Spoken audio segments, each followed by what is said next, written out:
ਕੀ ਕਹਿ ਰਹੇ ਸੀ ਮੋਟਰ ਭੁੱਖੇ ਮਰਦੇ ਐ ਕੀ ਕੜਾਈ ਜਾਂ ਖਾ ਰਹੇ ਸੀ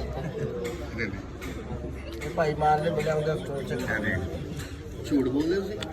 ਸਰ ਹੁਣ ਰੋਟੀ ਤੇ ਖਾਣੀ ਇਹਨਾਂ ਨੂੰ ਕੜਾਈ ਕੁਝ ਕਿਉਂ ਖਾਂਦੇ ਤੁਸੀਂ ਦਾਲ ਖਾਓ ਦਰਬਾਰ ਤੇ ਜਾਓ ਸਰ ਹੁਣ 2-3 ਦਿਨ ਹੋ ਗਏ ਨੇ ਅੱਜ ਹੀ ਮੰਗਵਾਈ ਕੜਾਈ ਅੱਜ ਹੀ ਕਿਸ ਖੁਸ਼ੀ ਚ ਮੈਂ ਖੁਸ਼ੀ ਕਿ ਮਾਲ ਮਿਲਦਾ ਨਹੀਂ ਪਿਆ ਹੈਗਾ ਤਾਂ ਮੈਂ ਕਿਹਾ ਚਲੋ ਰੋਟੀ ਤੇ ਖਾਣੀ ਹੈ ਨਾ ਸਿੰਧ ਚਲੇ ਜਾਓ ਸਿੰਧ ਤੇ ਬੰਦੇ ਵੱਢੀ ਜਾ ਰਹੇ ਨੇ ਇਹਨੂੰ ਤਾਂ ਛੱਡ ਹੀ ਦੇਣਾ ਕਿਹੜਾ ਬੱਚਾ ਹੈ ਬੱਚਾ ਦੇ ਉਹ ਤੁਹਾਡੀ ਗੱਲ ਠੀਕ ਹੈ ਕਿ ਹੁਣ ਰੋਟੀ ਤੇ ਖਾਣੀ ਨਾ ਸਰ ਤੁਸੀਂ ਤੇ ਪਰੇਸ਼ਾਨ ਹੈਗੇ ਸੀ ਸਰ ਹੁਣ ਪਰੇਸ਼ਾਨ ਹੁਣ ਰੋਜ਼ਾ ਖੋਲਿਆ ਹੈਗਾ ਤੇ ਹੁਣ ਰੋਟੀ ਤੇ ਰੋਜ਼ਾ ਤੂੰ ਮੈਂ ਪੂਰੀ ਕੜਾਈ ਖਾ ਗਿਆ ਸਰ ਹੁਣ 6 ਬੰਦੇ ਹੈਗੇ ਹੁਣ ਰੋਟੀ ਤੇ ਖਾਣੀ ਹੈ ਇਹਨਾਂ ਨੂੰ 6 ਬੰਦੇ ਤੁਸੀਂ ਹੁਣ ਵੈਵੇਂ ਰੋਈ ਜਾ ਰਹੇ ਹੈਗੇ ਮਰੀਮ ਨੂੰ ਆਏ ਨੂੰ ਤੁਸੀਂ ਰੋਲਾ ਪਾ ਕੇ ਕਹਿ ਰਹੇ ਹੋ ਮਰ ਗਏ ਲੁੱਟੇ ਗਏ ਇਹ ਕੀ ਹੋ ਰਿਹਾ ਇਹ ਕੀ ਹੈ ਕਹਿੰਦੇ ਪੂਰੀ ਕੜਾਈ ਖਾ ਗਿਆ ਤੂੰ ਪੂਰੀ 1 ਕਿਲੋ ਦੀ ਮੁਰਗੀ ਖਾ ਗਿਆ ਵੱਡੀ ਹੈ